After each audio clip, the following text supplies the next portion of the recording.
C'est par un beau matin ensoleillé que nous repartons de La Hague, sur les jolies petites routes de campagne normande.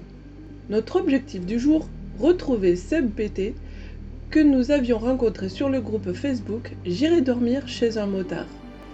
Il nous avait spontanément proposé de la place pour la tente et des balades pour nous faire découvrir sa région. Nous avions la matinée pour descendre le long de la côte et le rejoindre à Avranches. En passant par Siouville, nous sommes attirés par ce bleu merveilleux et nous posons nos roues quelques minutes, le temps d'admirer cette immense plage de sable fin.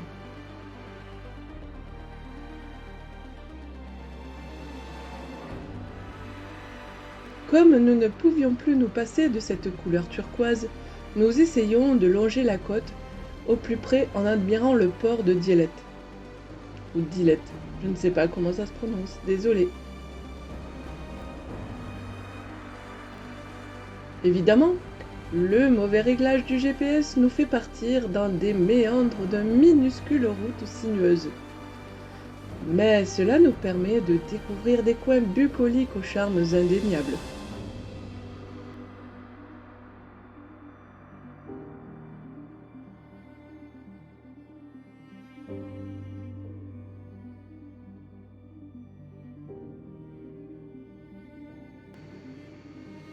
L'heure tournant, nous avons dû raccourcir notre flânerie et prendre des routes plus directes pour enfin retrouver notre nouvel ami. Petite sortie entre copains, on est enfin arrivé à Avranches, malgré le GPS, le cardo en vrac et tout. Là maintenant ça y est, on a trouvé le guide parfait, Seb Pété. Clyde a, depuis la grosse pluie de l'avant-veille, des soucis avec son intercom qui ne se recharge plus. Pour ne rien arranger, son casque le lâche aussi. Nous trouverons le lendemain de quoi remplacer les éléments défectueux pour continuer le voyage. Sous un ciel bleu parfait, guidé par le gentleman motard sur sa Versys, nous voyons peu à peu s'approcher la magnificence du Mont Saint-Michel.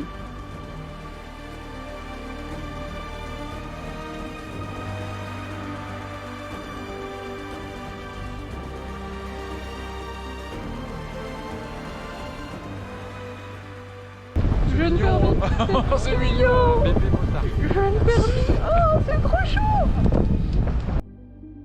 Devant la silhouette de ce lieu incontournable, nous organisons notre après-midi, visiter la région côtière et faire le ravitaillement pour le soir. Pour notre plus grande joie, nous longeons le bord de mer en passant par Cheruex, le Vivier-sur-Mer et Saint-Benoît-des-Ondes. Direction Cancale. On ne peut s'empêcher d'admirer l'alignement des divers moulins qui font face à la mer, dont certains furent construits en 1750 et quelques-uns exploités jusqu'en 1918.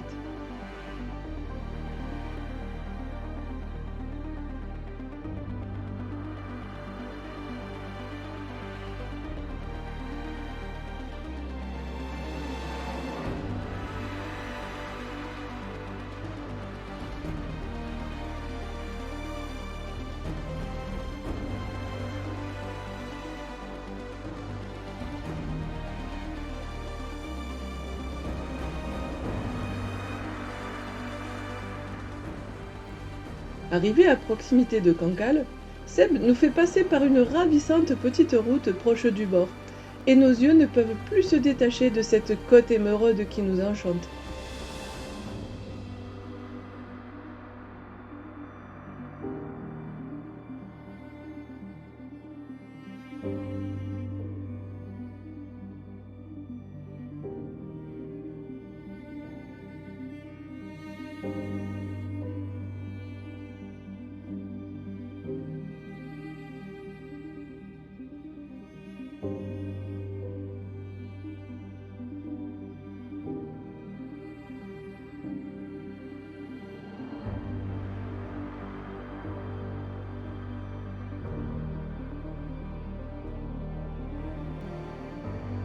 Une pause gourmande plus tard, nous nous dirigeons vers la superbe et étrangement nommée Pointe du Groin.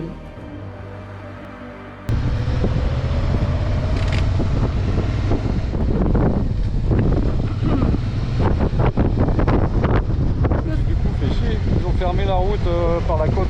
Ah ouais? Donc après on va retracer direct et on arrivera à temps pour que tu aies à manger. Hein? On se pose là? Oh, bah 2 minutes, le temps de prendre des photos si vous voulez. Ça marche. La taille de GoPro. Ok. Waouh. C'est beau. Ça me plaît ce genre de truc. Oui, jusqu'au bout là. La dernière fois qu'on voit au fond, Ouais. voilà. C'est qu'après. Ah d'accord. Ouais, non, mais même sur la carte, non, ça a pas l'air si loin. Et là en face, du coup, là-bas, vous avez Grandville.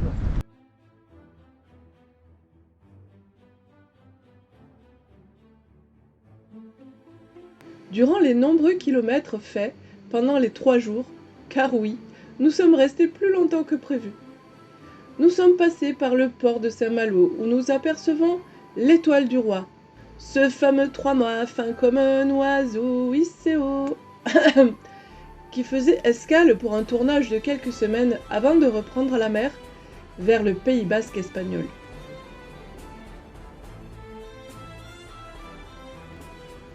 Nous avons longé ces remparts impressionnants et traversé le pont au-dessus de l'embouchure de la Rance.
Vous avez quartier libre pendant 5 minutes et après on y va, hein. Ok? Une pause panoramique à Saint-Jacques plus tard, il était temps de faire l'arrêt gastronomique du jour.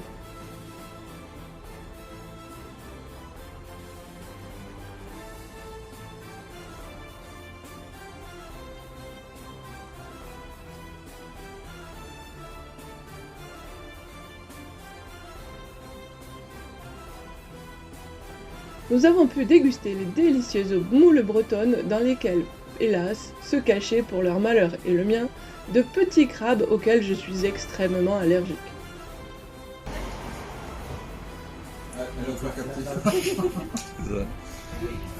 Pourquoi? Parce que... Alors, elle est bonne ta boule? Et monsieur qui a eu son petit plat personnalisé.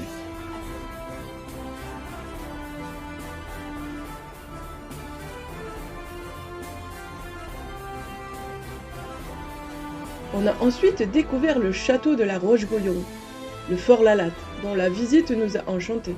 C'est un château de nombreuses fois reconstruit depuis sa toute première édification en 937. Il a été détruit, reconstruit au fur et à mesure de l'histoire. Il a servi à la défense de Saint-Malo, mais aussi dernièrement pour le tournage de plusieurs films. Oh non, il est encore sur la caméra. Tu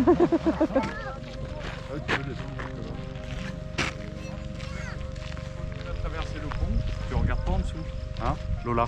D'accord. Hein, que déjà qu'il y a un risque de gonflage, alors un risque de gonflage.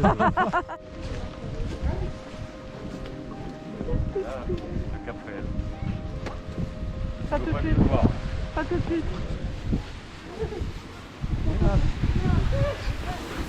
Ah, c'est stylé ça.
Nous avons été enchantés par le port de Dinan sur les bords de la Rance, dans les lumières de fin de jour. On va visiter le port et tout ça, t'as vu ce que je fais? C'est magnifique. C'est très beau, Dinan. Ouais. Vraiment. Et là, celle que je vous montrais, là, c'est ça le Gersoal là, qui part de là, qui monte jusque dans le centre. En fait. Ah, d'accord. Un matin, à 7h. Non. Non. Non.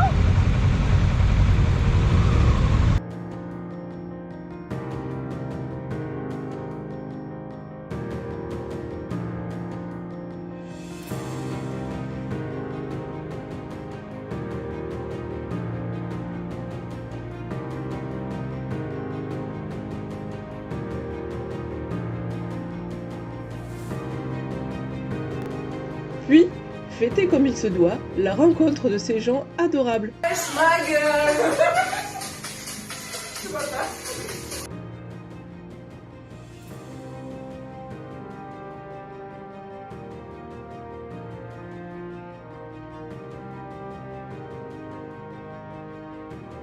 Nous avons découvert le petit village pittoresque de Léon, accompagné par l'adorable Sophie et son 125 Scrambler.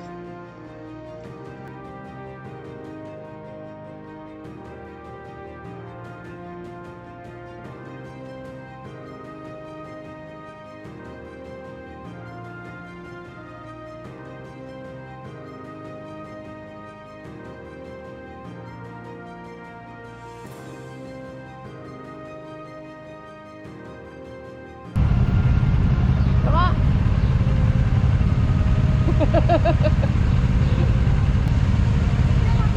Ah, trop bien.